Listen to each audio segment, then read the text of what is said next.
Chase, I am making myself miserable every time I see that commercial for August barbecue and that slice of that beef brisket there. It just kills me, makes me very hungry. If you like good barbecue, we got a place out on 280 between Childersburg and Sylacauga called August Barbecue. It is some of the best barbecue I've ever had. Their mac and cheese is hands down the best mac and cheese I've ever had. But the way they smoke it out there, August is he's a master griller. But their smoked turkey, their beef brisket, their Boston butts, the ribs, you cannot beat it. And I consider myself a barbecue aficionado, and that's hands down one of the best barbecue joints. But every time I see the commercial, it makes me hungry.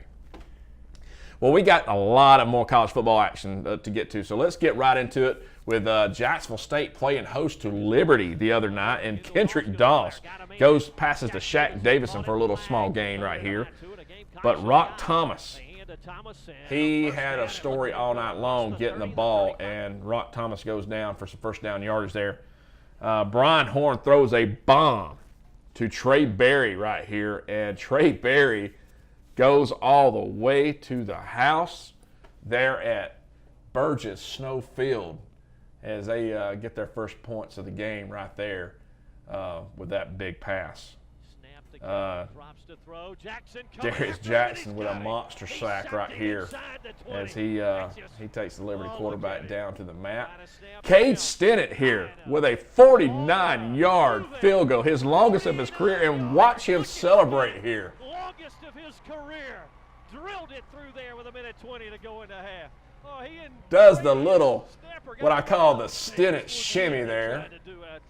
And very happy for Cade Stennett on that 49-yard field goal. But here goes Rock Thomas, and he powers his way into the end zone here. And this would be the story for Rock Thomas most of the night. This was a hard-fought battle, Chase. Yeah, Liberty, we knew was going to be a good football team coming in. They beat Baylor in week 1, and they've had a lot of success so far. But, yeah, it was a good performance for JSU. They came out, showed out in front of a huge crowd there at Burgess Snow Field on Saturday night. And Kendrick Doss, he came in there for a little bit for Horn and got him some good PT. But, here's Rock Thomas on the final touchdown of the game. And, man, like I said, he is an awesome running back here. And let's he's amazing. But let's good to be sitting here today with the game this weekend. We ain't got an open week. So, we go into OVC play now and, get into a routine of playing. And it's going to be quite the task. I think the period in OVC, I see it gets better every year, and I think this year's exactly the same. I believe, and this is a message that, that we talk to our team about, and I think they understand, and they live and die by this. I don't think it's a team in OVC that can't beat us, and I don't think it's a team we can't beat. So it turns back around. You look yourself in the mirror. It's all about how we play. So we got to be prepared every week, fight for ways to get better, on a daily basis. And I think our team is very, very bought into doing that. You take our first opponents in Tennessee Tech. They've had a rough start, but a very tough start. And there you see the final there, Jacksonville State 31 and Liberty 10. Gamecocks open up conference play this weekend in Cookeville, Tennessee, taking on Tennessee Tech. And Chase, you were there just like me watching the game of the night.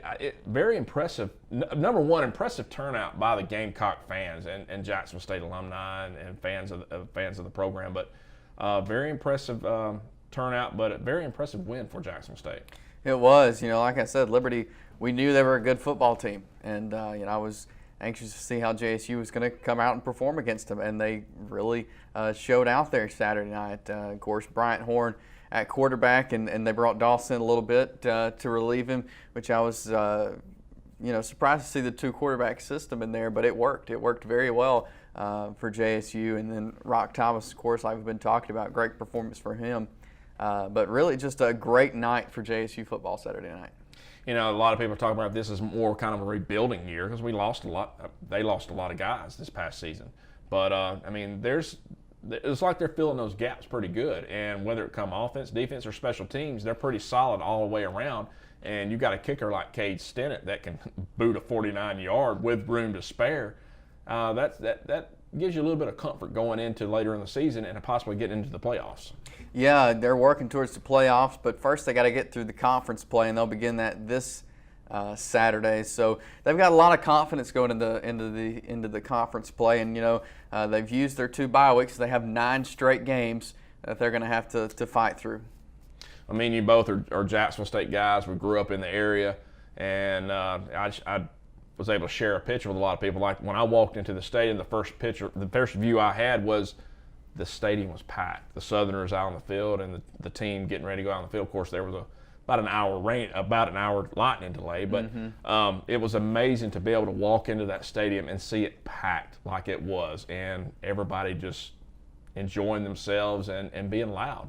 Yeah, it was a night game. You don't get a lot of night games at JSU. They're usually Saturday afternoon games. It was a Saturday night game, 6 o'clock kickoff, which ended up being a 7 o'clock kickoff. But it was a great night, a lot of people. I want to say a record crowd there at Burgess Snowfield. So it was just a fun night for college football. And there was more football played around the country.